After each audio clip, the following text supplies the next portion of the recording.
Ever wondered if a hair mask could actually repair damage from bleach, heat, or coloring, not just make it feel softer? Then you've got to see what K18 leave-in molecular repair hair mask does. This isn't your average conditioner. It works on a molecular level to reconnect broken keratin and protein bonds inside your hair shaft, so you get stronger, smoother, and healthier hair, starting in just 4 minutes. Here's how it works.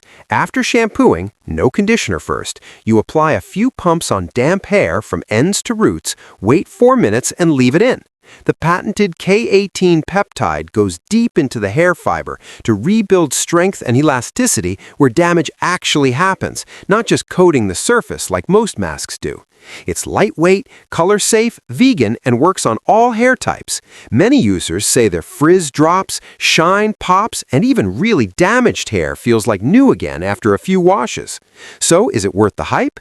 If your hair is bleached, heat-stressed, or chemically damaged and nothing else seems to help, yes.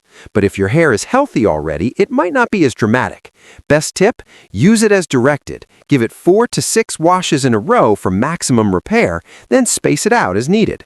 Drop a comment if you try it. I want to know your results.